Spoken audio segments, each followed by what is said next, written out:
Hello, everyone. Yes, if you're listening, you're in the right place. And if you don't know who I am, even if you are in the wrong place, please stay.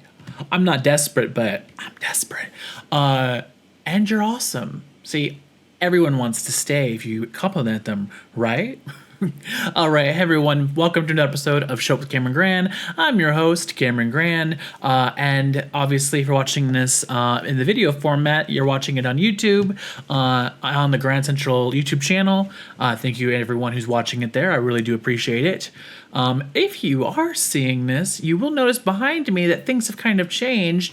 But I'm like in mid transition. I'm still like working through stuff because randomly last week I was like, it would be great if I just took all my stuff and just completely flopped how I was living life. So I took everything out of my bedroom and put it out into my living room, and everything in my living room I put it out into my bedroom. And then if you look behind me, you're like, why was all this stuff in your bedroom, Cameron? This looks like normal living room furniture you have out in your bedroom. I was trying to do this whole office thing where I'm like, oh, I'll have a private office and then my bedroom will be out in the living room and it'll be like my office will be a separate space. But then I realized that's kind of doing the counter thing. And now that I'm talking, I'm going to stop for a second because I got to make sure I make this disclaimer. I am not a therapist. I know that I might have a lot of things that I talk about here, but I just want to make sure I reiterate that. I'm just trying to give little tips and tricks that you can use or don't use. It's up to you because only you are in your own mind. I can't read it, even through the magic of the internet. I can't read your mind, and so take it what you will. Obviously, my hope is that you find something that I say and use it for yourself. But as I did last week, for all those who listen on the radio, it's kind of going to be like a bare bones episode. I'm going to try very hard to just release it after I'm finished.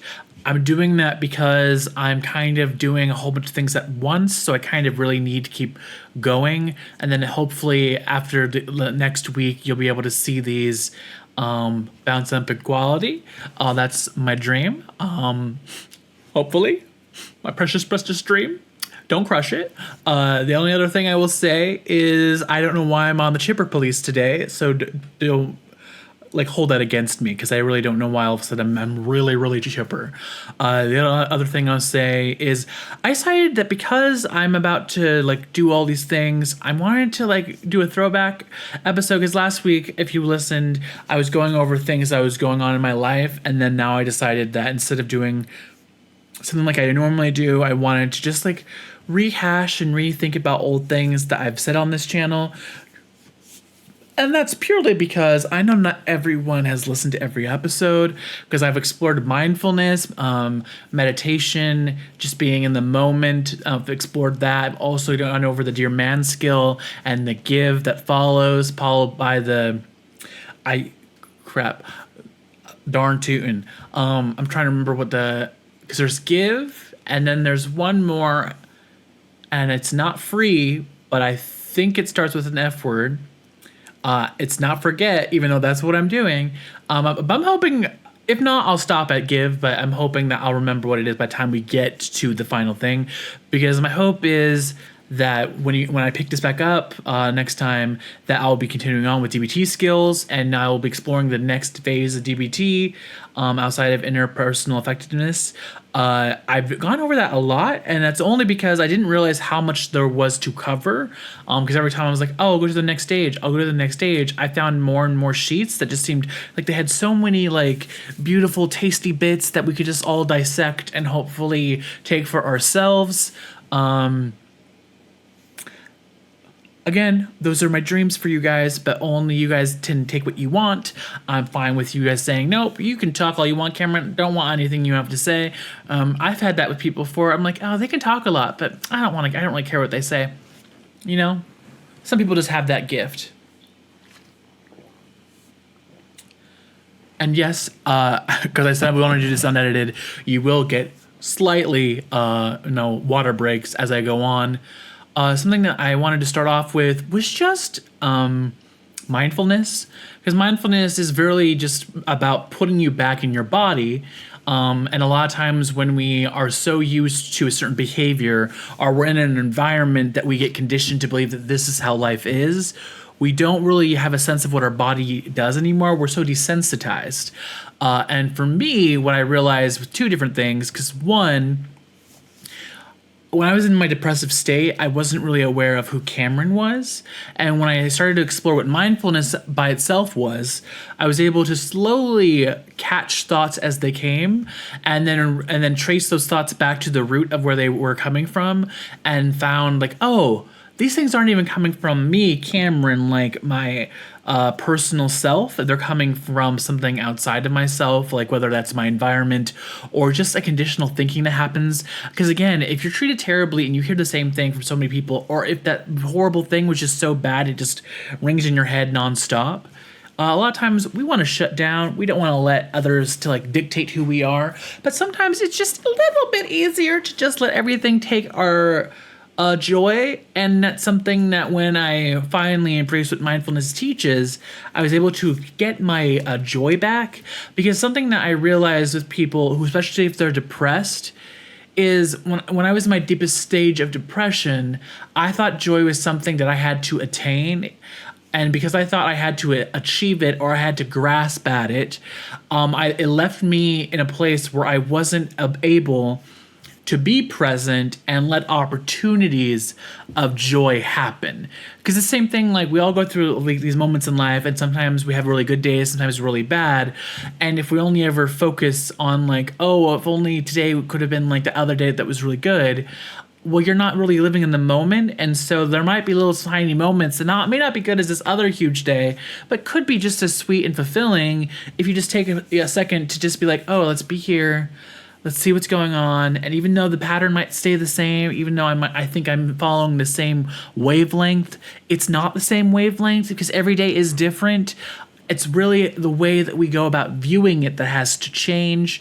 Because for me, that was kind of the thing, is I realized I was setting myself up for failure most of the time because I was always trying to achieve something in the future, and then my brain wasn't ever actually processing what was happening in the moment. I mean, obviously I was processing because I was living, but like I wasn't allowing what I was doing in this moment to matter.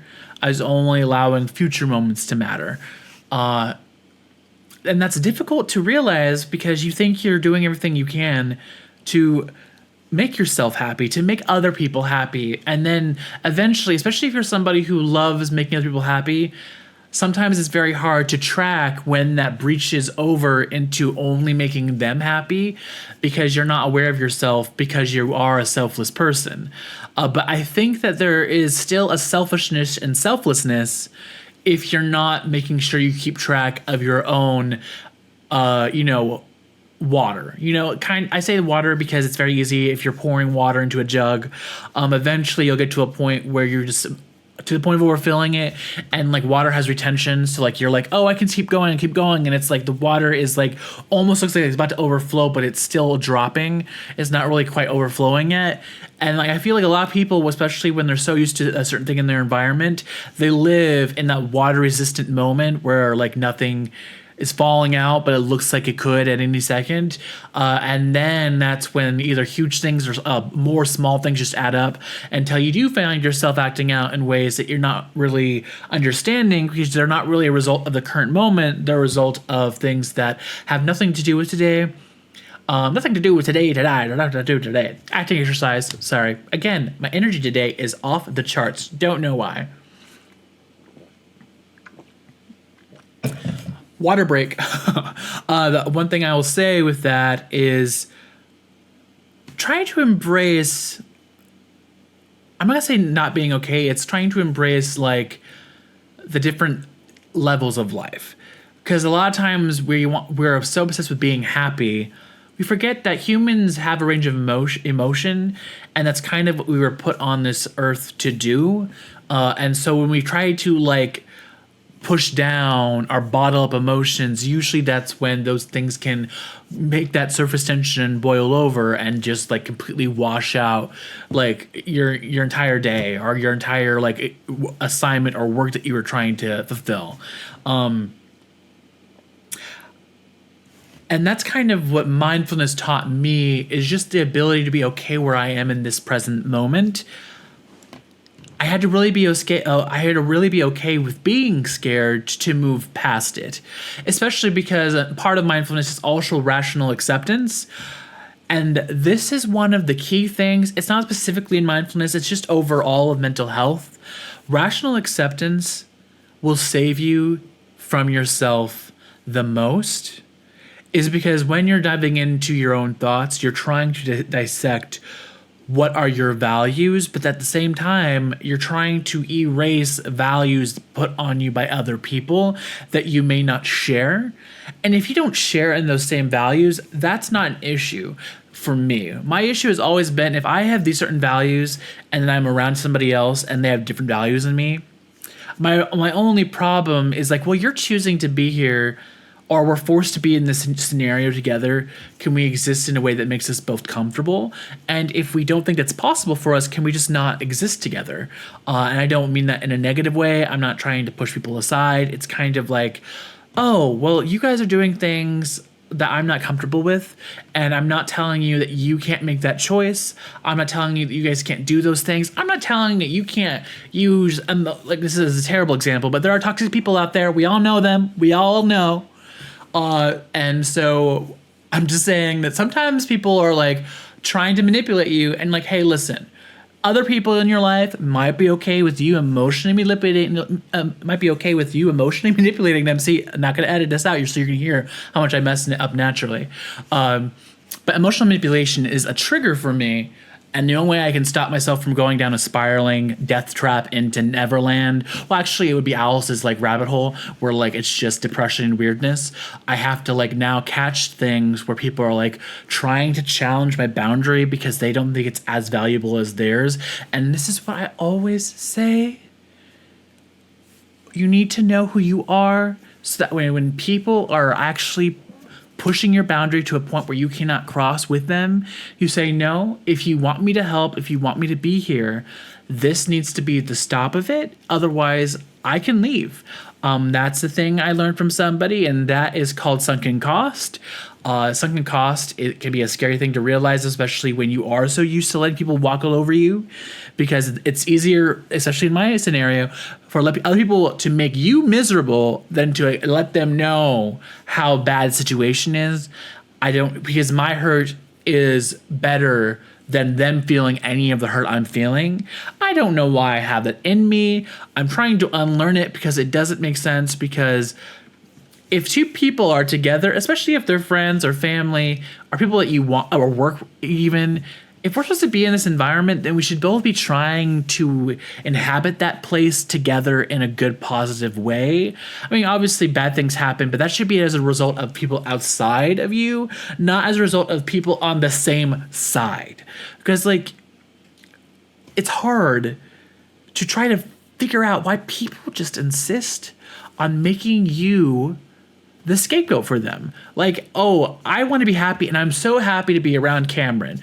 And the only way I can be, and the reason why I'm happy to be around Camron is because I can treat Camron however I want, no consequences at whatsoever, and we'll still be friends, and I'll still get that little light of happiness at the end of the rainbow road. See, these metaphors, where are they coming from? I don't know. I'm an artist or an actor. I'm dramatic. I get it. We all know. God, what is this?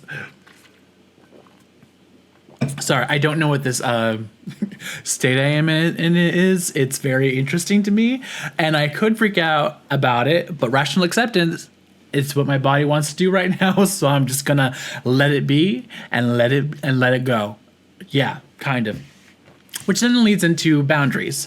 I mentioned it a couple of times, and boundaries with yourself is so important, but sometimes it's hard to know when to put that boundary down, especially because we all have these levels, and we know when we're in a state of being able to like comprehend what other people are saying, and when we're just too far gone. And really, if you're too far gone to even be in the same place as somebody else, just share that with them.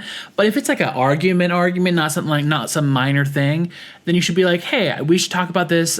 We do it tomorrow at this time. Please, if you have to ask this, you need to make the plan, and you need to make sure that you're the one that pushes for it to continue. Because I feel like if you need that kind of reprieve, and it's not like you both need it, but the other person agrees, then it should be on you, because you asked for it, to push the person to come back into the conversation. It can be hard, I know, but it's kind of like, it's a boundary of knowing yourself and what levels you're at, or whether or not you actually have a glass that's capable of being poured more, or if it's just something where you're like, no, I need to like drain this out. I need to drink it. I need to like wait till I use the bath. I'm sorry, I was on water, so I don't know where to go from there. But it's kind of like one of those things where you're just like, how do I solve a problem like Maria? Again, my brain, thank you. I don't have ADHD, but like I feel like I'm just going off on tangents for no reason. And I'm talking to myself. Amazing. And everybody out there on the radio, thank you for listening. I really do appreciate it. I'm going into my NPR moment because that is what, I want to do right now. But as we settle back into mindfulness and this calm attitude, that's actually another thing that I try to also instill is, if you are getting stressed and you are getting pushed past your limit, try to act opposite. And like if you're feeling frazzled and if you want to go like all over, like I was beginning, that's where I was beginning to go, and that's why I kind of started using this voice to kind of be like, oh, let's chill out, calm down, let's do the opposite of what I'm feeling like I need to, so I can just really like inhabit myself and just calm down just a little bit. It's acting opposite does go hand in hand with mindfulness, and just like once you know who you are and where you sit in your brain and where your thoughts come from, it's easier to catch those stray things and then be like, hey, I get that you're trying to help me solve something. It's not very helpful. I don't know what to tell you, but the thing that you're trying to give me is actually hurting me. So how can we go about this more successfully? For instance, I noticed last week, because I did bring up my fact that I'm trying to lose weight last week. But the thing I noticed the most, because really I just started trying to discipline myself, and as a 28-year-old, I will proudly proclaim this guy don't have no discipline. Period. And I'm trying to gain that thing, and then I'm like, every day since I've started doing this, because I'm like, oh, let's just try like actually making sure we're eating what we're supposed to be, and like in this instance calories, because boy, when you don't think about calories and you're just like, I'm hungry, let me eat this, let me eat this, and then you're like, I don't eat that much, and then when you look at how many calories you took in that day, and you're like, wow, because this many calories would make me weigh this much, but I didn't realize I was eating this much. Or in my case, so sometimes, because most of the time I drink diet soda, but diet soda is also bad for you, so I'm trying to like develop a routine where like I have soda, and I'm more like strict like on this day. Like I'm trying to make sure I have a cheat day, I stick to it, and then I stick to like a certain amount of calories. But something that I noticed, because most of my sugar comes from soda, and then I cut out that, and then I realized,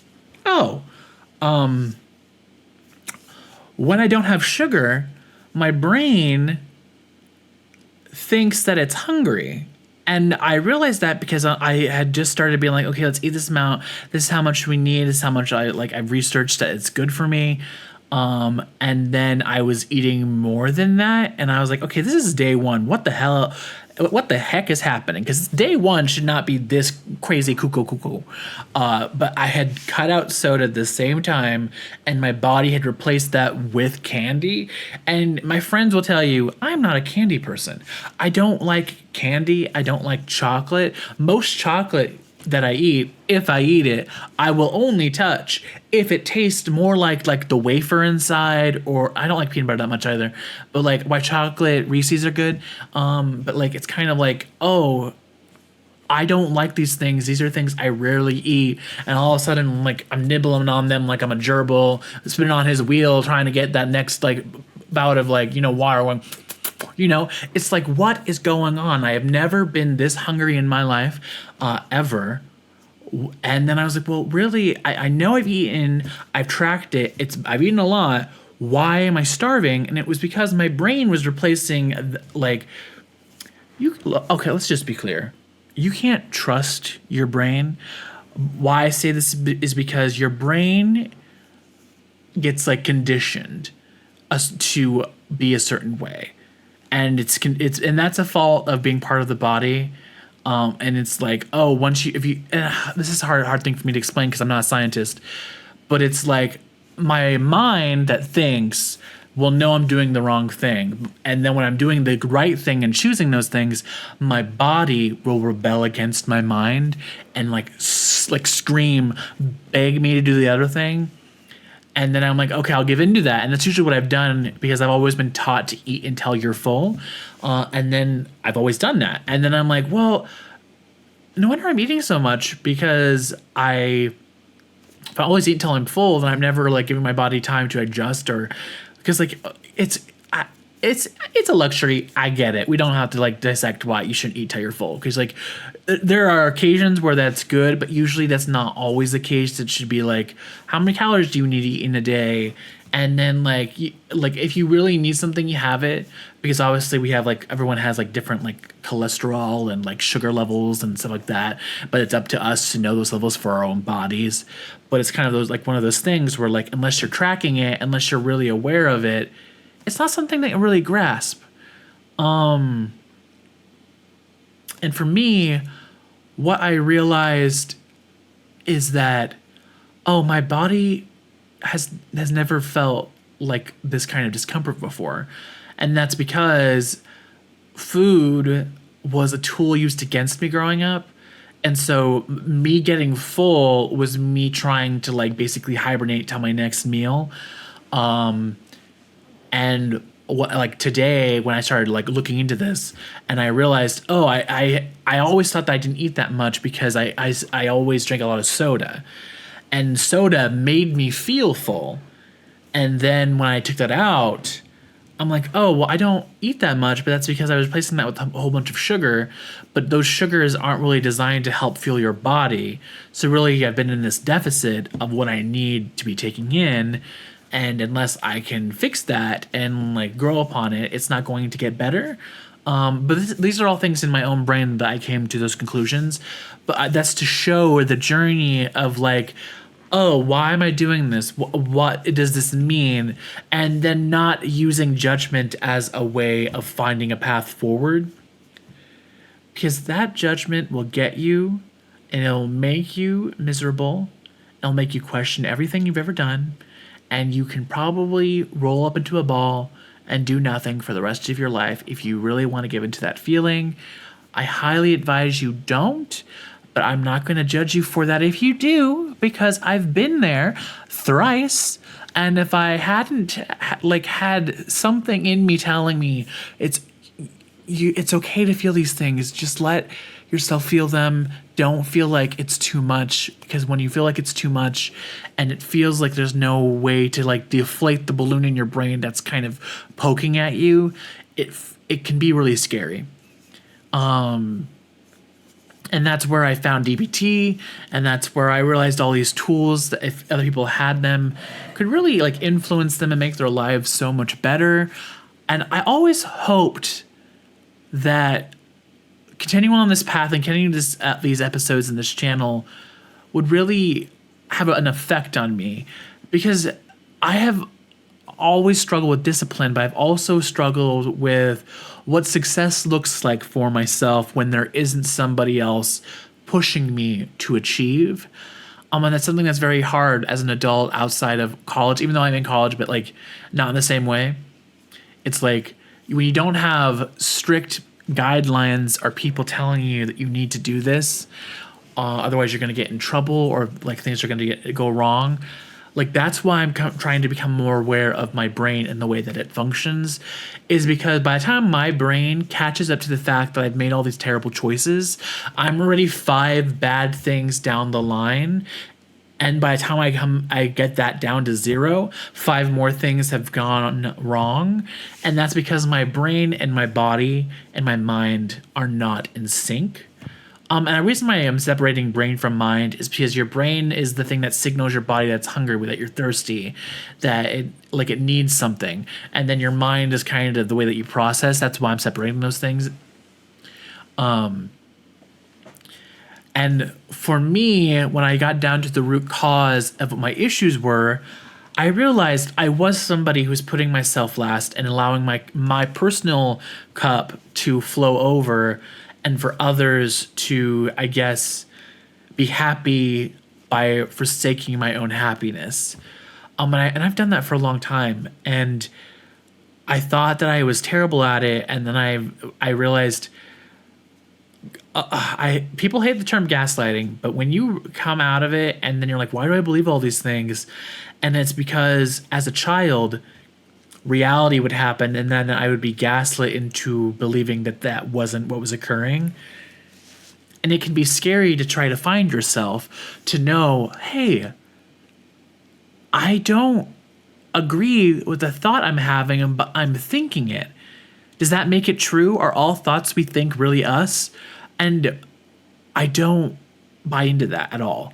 And that's kind of where we now dive into the next stage of DBT, which is boundary setting. It's interpersonal effectiveness, but Dear Man, Give, the other one I'm still trying to remember, but it's getting hard for me, but it starts with an F.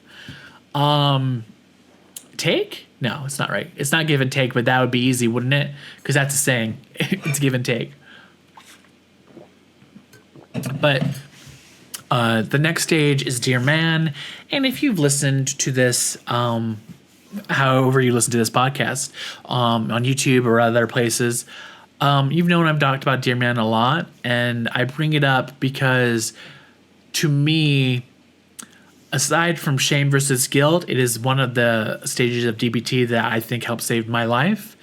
And it was because I finally realized the core belief that I have that I am worth less than other people, see what I did there, is false. When other people are used to you taking the brunt of the emotional, like, trauma, or you taking the brunt of misery, they don't like it when you start setting boundaries with them. And they don't like it when you all of a sudden are like, hey, what is the reasoning for this? Why do you need this to happen? What is the push? What is the drive? Why do I have to be this person? You know, what are those things telling you that I have to do those things, you know? And something that I realized when I had a therapist and she was really working on me with Dear Man is confrontation is something I'm still working on to this day. And it's because when you have that belief that you mean less than other people, it's hard to stand up for yourself. It's hard to know, hey, listen, we've known each other for how many years, and you think that it's okay for you to treat me this way? And then I feel like the first step of Dear Man is literally when you sit somebody down and you tell them, hey, when you do this thing, it makes me feel this way. I don't know why you need to do it this way, but I need for this to change. And then that's when the give part of Dear Man comes in. I said give. It's when the man part of Dear Man comes in. My bad. And that's when you're like, and if you can't do these things, if you truly think that what I'm asking for is outside of your realm of possibility, that's okay. I'm not going to judge you for it. You know what you're capable of. All I can do is hope that by pushing you and hoping that, like, having harder conversations will make this better for us, that you'll realize the way that you affect me. And the reason why I have started using the Dear Man skill is part of the problem with being around people who are used to gaslighting you is every day, because you're not having a strict answer, that they don't respond or they don't talk to you. You're like, all right, they told me they wanted to do this, but there's no real change happening. That's why also you want to look at people's actions eventually, because words can only do so much, but actions are also an answer. Unfortunately, I'm somebody who will always tell you what I feel, and people are scared of that or annoyed by it. I don't really care, because in my opinion, if I want you in my life, if I value you as a friend, I'm telling you how it is, because if we're no longer friends, great. But you should tell me. Like, the new Mean Girls movie came out, and something that I loved that Janice says is she's like, well, Regina is terrible, but at least she had the guts not to pretend to be my friend.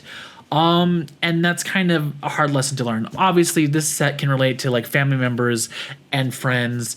It's really a point that I think should be driven is like, look at people's actions. If they tell you they want to be your friend and then still treat you the same way and you've tried multiple times, because I do think with the Dear Man skill, you should do a check-in. You should verify that people are actually like getting what you mean by certain subjects and stuff like that. But like if you've checked in 3 times and they're still doing nothing and you valued that friendship, it was a long-lasting friendship, at the end of the day, their actions tell you what their words cannot.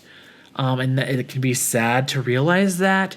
But I think it can also be freeing, because my therapist was also like, well, look, you're also freeing up all this energy spent on something that will never be. Or also when you're more aware of your boundaries and your values, when people start to try to insult you and make you the fault of the problem, you can be like, no, I've done everything in my power to control the situation. I've done everything that I can to fix this. And at this point, was either the ball to have this relationship was taken away from me, or was just disintegrated.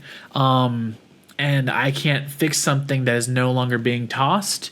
Look at all these metaphors coming out of me today. I don't know why. I don't know. And also, it doesn't bode well for me that I'm impressed by metaphors. But here I am. And something that I will reiterate with everyone is that boundaries for other people are important, but the Dear Man skill can also be used for yourself. Especially when you're so used to coping that you start relying on your, I don't want to call them vices because not all vices are good, but like they're like coping mechanisms. It's like instead of like doing something that's putting you outside your comfort zone, you're just doing your coping mechanisms. And that's not a good method for success, because your coping mechanisms should be there for when you're coping, or if you happen to love your coping mechanism as an activity as well, then you need to reiterate how you do it and be like, hey, for instance, I love going to the movies, love a film. I'm going to visual effects and CGI school because I want to make my own epic film and be able to create it by myself. Not by myself, but I want to be able to teach other people on my project how to do what I'm envisioning. And you can only do that by knowing the language. Okay. I don't, what is this? I don't know, but we're going to continue. Scratch that. Reverse it, let's go on. And it's kind of like when you're trying to follow something that you've set up for yourself. And I go to movies, but I've always done that as a coping mechanism. But then I realized, I've kind of breached over into doing it whenever I want, no matter what. And that is kind of an issue, because it's an issue because when you're present and when you're doing stuff, the time you're spending on something should matter. And so if you're not present in that moment, there's an issue going on. And sometimes it can be as simple as asking yourself, hey, Cameron, what's going on? Because we really wanted to do this, but you're kind of thinking too much. You're not really in this film. And you came here to distract yourself and you're thinking about all these bad things going on in your life. That's not what we agreed on, Cameron. We agreed that for the next 2 hours, we're just going to distract ourselves with this thing. And then after that time, we agreed that we're back to stressing. But our agreement is for 2 hours of peace. So you better zip the lip, go away. I'm by myself. No, thank you. And you promised. And if you're like me, a promise matters, or more likely, I say my word matters, which is why I don't say things unless I mean them, which would be a great thing to live by, except I have issues with, I don't say things unless I mean them, but I don't read things that I should. So I get myself into these many contracts that probably could have been negotiated and could have been better, but negotiation is confrontation. And so if you want to have somebody that you can roll over and get way too much money for something, this guy is here for the ticket. Let me tell you, because I didn't realize about myself, but I'm like, I'm scared of confrontation. I also am realizing people are not going by the same rules that I am, and they're stepping over me. They're making me feel like trash, and that's not okay. How can I solve that? Simple. I need to make sure that I'm processing and making sure that I don't allow myself to fall into a trap, because the traps are easy to fall into unless you're careful, and life is so fleeting and so fast that when you're not present, that's like things like contracts and things like that can, like, you can miss things because you're not really going over it all. You're like zooming past it. We're all in a rush these days. Got to get somewhere quick. But when you get somewhere quick, you don't always get there with the best results. And results are what matter, and outcomes are what matter as well, which is the whole point of the Dear Man skill. Because if you use Dear Man with somebody because you love them and you've had a friendship for over 10 years and you want that to be continued, but then that's kind of disappearing, they no longer talk to you, or like all of the life of a relationship exists only when you shoot lightning into that bottle. Not to compare myself to like a talent like a metaphor, but still, it's kind of like, if I'm not shooting that lightning, this thing is dead. It's deader than Frankenstein. Like, we haven't even assembled the parts to make the Frankenstein come to life. You know what I'm saying? And it's kind of like one of those things. It's like, oh, okay, I'm in myself. I know I've done this because I made sure I wrote down everything that needed to be said in this conversation. I made sure and verified before I left it that I said everything. And then now what comes next is the truth of the matter. Obviously, people should give you should give people some, like, opportunities for change. But put that on a time limit. Like, be like, okay, can they really change? Is it really changing? Or am I just going to be in the cycle of being like, hey, you said that you could do this thing. Are you still up for it? Or are you not really going to do that? Or where are we at? Because eventually it's like, I don't want to be somebody knocking on your door, like one of those exes who knows where you live, but then doesn't realize that you're not welcome anymore, and so they just show up and knocking. And you're like, bruh, we haven't been together for a while. Why are you still knocking at my door? Go away. Same, and that's kind of where the give skill comes into play, because give is really all about sticking to what you say in the Dear Man part of everything. Because if you're the consequence, because a lot of this might be the consequence of the Dear part of Dear Man is, hey, and if you can't do these things, that's fine. I don't think you're a terrible person, but I do think that I need these things, and so if you can't give those, that's fine. No hard feelings, but I need this. If you can't give it, then I think that we've reached the parting of the ways. Harry Potter Goblet of Fire reference. You're welcome. What is with me today? Sorry, I'm just taking a moment to bask in what is the energy that's going through me right now. Wada. And it's like one of those things where I love the Dear Man skill, but I also love the give skill, because when you are afraid of confrontation, when you are so used to people walking all over you, it can be scary to finally put your foot down and say, no, you are my friend, and I told you that this was the consequence. Clearly, you don't want to make these changes, and you're not okay with doing the same thing with me and just saying it to my face. Because really, I'm not a scary person. Like, nothing that you could say would scare me or push me away. But making me guess the what ifs of like a conversation. Oh, my anticipation anxiety is through the wall. Let me tell you, I hate my anticipation anxiety. I don't know how people can leave a fight and not have that person in their brain, like, just going over all the different things that you could have said or the things that you will say next time you talk to them, and just on and on and on and on and on and on and on and on and on it goes for weeks until you finally see them, and then you're like, hey, brain, let's shut up. We're not talking to the real person. I understand that we went through this whole scenario a billion different ways, but let's see what their actual reaction is, because my impulse to just assume their reaction isn't a good one. So go away. Let me see this person, put them in the picture. And once they've told you their truth, then you can navigate your life from there.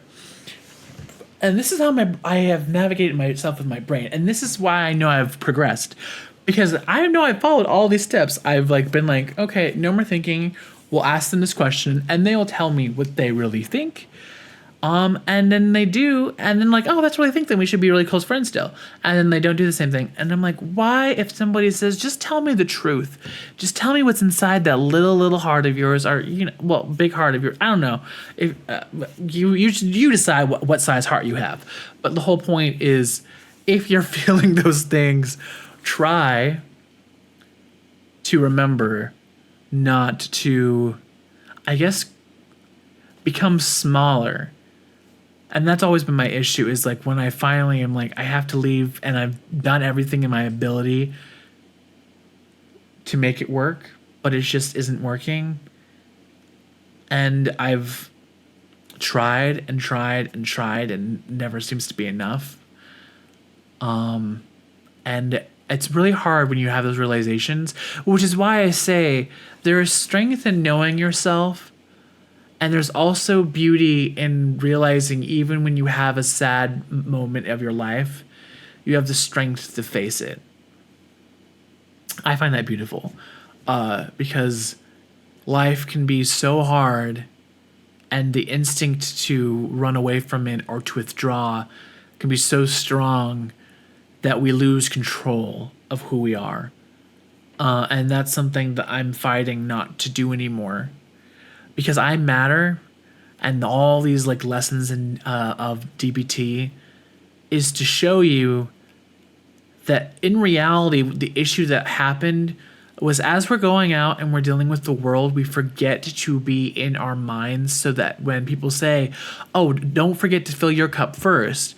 Well, if you're always about other people, you don't have the mental capacity to actually see yourself as you're interacting with those people. So that way, if, for instance, if you're at a birthday party, you should be happy with everyone at that birthday party. The birthday person should not just be the person happy. And maybe that's contrary to what people believe, because I get that there's a mentality where the birthday person gets whatever they want, and you can get whatever you want, but you should also treat others with respect.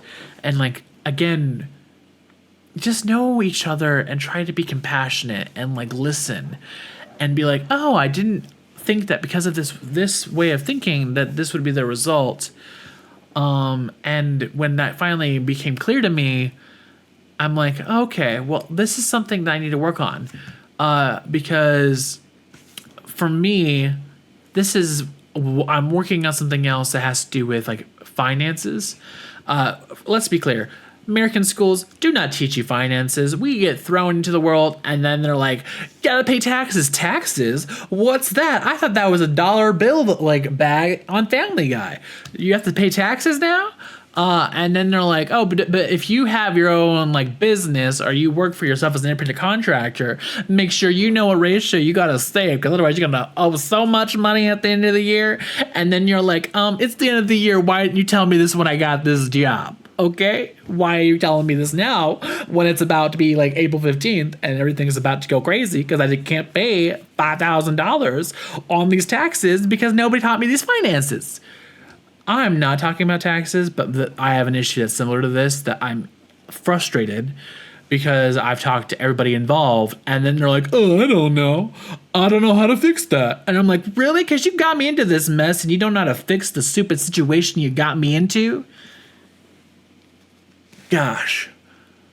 And that's a problem I can say proudly that I'm frustrated by, because I talk to every single person involved, and then the confusion and anger comes from the fact that if you can get me into the situation, what do you mean you don't know how to fix it or show me who to talk to fix it?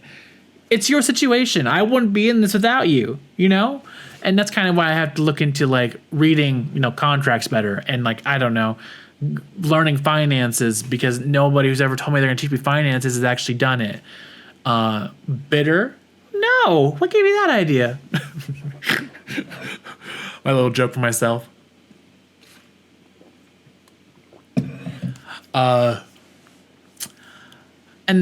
guess the most beautiful thing that I have is I am struggling to this day. I'm trying to like get the things that I want out of life. But I have to figure out what matters most. And behind me on the wall, there's that white sign you barely see because there's a hella glare back there. Whatever. I said it. And that's like a list of my priorities.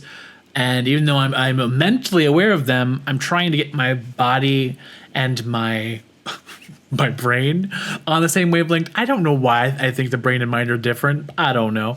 But like, in order to follow those things, I have to develop habits. But the procrastination monster is a whole other thing I did not realize I had. I will start an activity, go somewhere else for 20 minutes, and I'm like, I have to get this thing done. Why the hell am I over here doing dishes when this is something I said was down like at 7 p.m. at the end of the night? I'll do dishes. I had like 6 hours to do this stuff, but then I did dishes. I did 5 dishes, and I walked somewhere else. Maybe I should get tested for ADHD because this was really becoming a habit where I'm like, oh, I got to do this. Oh, no. Oh, this other thing. Oh, wait, this other thing over here. And then I'm like, I could have done all these things in way faster amount of time if I just stuck to the thing that I needed to do. It's just one of those things that you're, again, only reason I'm aware of this stuff is because I've dived so much into DBT, because literally, if you're in like this stage, because again, the wave, if you're down here like deep below the wave, you know, where it's like dark water and you can't see above yourself, and you're like, if I don't start swimming, I'm not going to get above this water because it's getting too dark to like swim back up because the depths are getting too far below. You know what I'm saying? And so that's kind of the whole thing. Woo! Sorry. My brain scratched it for a second. But like the whole point is like, if you're so far below, you're not going to be able to be on the surface level to actually process what is happening in that moment. That's why you might have that moment where somebody insulted you, and then 20 minutes later, you're like, was that person insulting me? And you just realize that that's what they're talking about. I mean, sometimes you might just be that person, but other times it might be that you are so deep into your own depression or your own mind that you're not taking in information in that moment. As a professional driver, you have to be in the present moment for safety. And when you get too distracted, you're like, oh, whoa, stop it, brake, don't do that. We need to back it up or stop the truck, because I am not processing the current moment of today. I can't drive like that. I need to stop. I need to regroup. We need to refix this thing, because if I'm going to go throughout my day, if I'm going to be the best person I can be, I have to make sure that I'm taking in this present moment. That way I don't leave myself open to attacks that I'm not aware of, or threats that aren't being perceived, because I'm so wrapped up in myself. That's why a saying that I love that I heard is, the present is the only time that you can control. And what the other thing that they said was, the past is all nostalgic, and so most of the times it leads to depression, because we're all worrying or thinking about things that we missed out on. And then the future is all anxiety. It's just a way to raise your blood pressure, and that's because the future is all things that we're hopeful for, and then when we hope for things, that's when we go over all the times that we've wasted time not doing the things that will lead up to what our dreams are, because we're so focused and not being focused. Gosh, on that sign back there, there's a quote from Argyle, and it's like, what is the quote? It's like, let me see if I can read it. It says, time spent dwelling on wasted time is just more wasted time. I'm going to start reading that every day, because I knew this. I put that on that board to motivate myself, and I hadn't heard it in a minute. And I'm like, yeah. That is the issue, is I'm always like, oh, this wasted time. I'm not going to catch up. Just do it. Just, follow Nike's like guidance and just do it. It can be crazy. It can be, a little hard at times. I acknowledge that, but really, the whole point of DBT is step one, get you in your body. And the first step of getting yourself in your body is being aware of where you are in your mind. Because once you're aware of where you are in your mind, that's when you can be like, hey, thought, that didn't come from me. You're just wanting me to be upset. And then you're like, oh, hey, thought, I know that we smelled that one thing that our grandmother baked us when we were a child, but we dealt with that depression. We don't need a flashback to losing her. So, boop, no thanks. And it's like, it's okay to have tiny moments of that, but my fallback was getting drowned in it. This one little thing would set me off so far. And my issue is I'm somebody who auditory memory is how people say things in my head. So I hear them, not people, but I hear this bully said this terrible thing to me, and my brain will use that person's voice that's fake in my head to say it, so then it feels like they're saying it to me again. It's been 10 years, 15 years. If this person still thinks about me and still is what's another insult I can throw at Cameron 15 years later? I know I can get him. If they're that level of obsessed with me, I guess thank you, but I highly doubt they are. It's not really. Usually, you don't insult somebody that you're trying to follow. I mean, people do that all the time to celebrities, but I'm not a celebrity yet. And another reminder I wanted to put that's also something to do with DBT is just have a little grace, especially when you're learning these skills. Just have a little grace about when things falter or you don't do as hard as you wanted to, because really we're all developing new habits and we're all trying to change for the better. And when we don't have those drastic changes, if we don't have huge jumps, we think we're failing, and failing can be good, but even if you do fail, what can you learn from it? Or, that's a better way of looking at it is when you fail to achieve a certain goal that you have, instead of being mad or depressed about it, what can you do next time to make sure that you're set up for success? Oh, I sound like a teacher. I just heard myself. I'm not trying to teach, but that was something I for sure heard my teacher say to me, is what can you institute into your life to set yourself up for the most success? For me, part of the reason why I even developed this background is my environment affects me way more than I thought it did. And sometimes it can be those little changes that matter. Now I have a work area, but you have to go to sleep somewhere. And I was in a space that was all out in the open, and it was a studio apartment. Nothing wrong with it, but it was I didn't allow myself to have a set space where I'm no, when we're in here, it's zen, it's sleep. This is our resting period. When we're out here, we got to get stuff done. We got to do the work so we can succeed and we can achieve our dreams and make sure we're open for happiness or other people or just joy and life. And that's really what I want to leave you guys with. That this has been a review of pretty much all my episodes. Please go back and watch them. I will let you know that coming here shortly, you're going to be like, wow, look at all these episodes just spring up out of nowhere.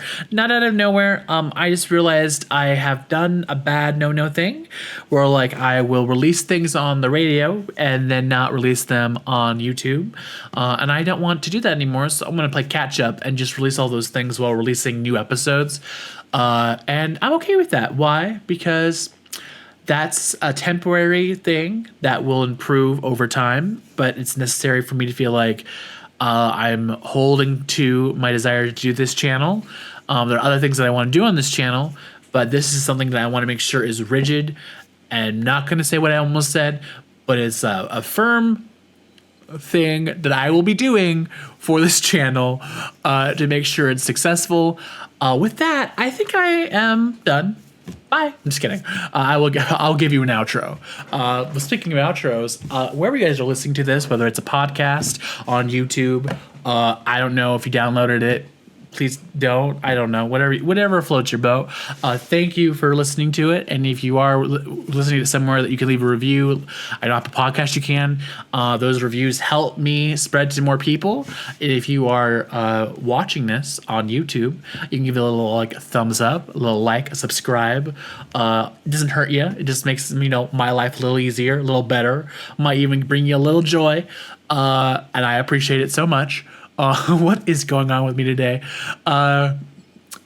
Silly Camron does come out, and that's what you guys are getting today. It's Silly Camron. My only other hope for you is that by learning this and having this refresher, that by the this time next week when I come back for y'all, you'll be like, hey, I think I did what Cameron said. I think I have finally done what he always asks y'all to do, which is show up for yourself because you matter. Now, before I leave you, just as a cautionary tale, please don't talk to yourself in the third person. It doesn't look good on anybody. But for some reason, that's what I'm latching to, and now I'm thinking that might become my whole personality. So if you don't like third-person talkers, Cameron doesn't care.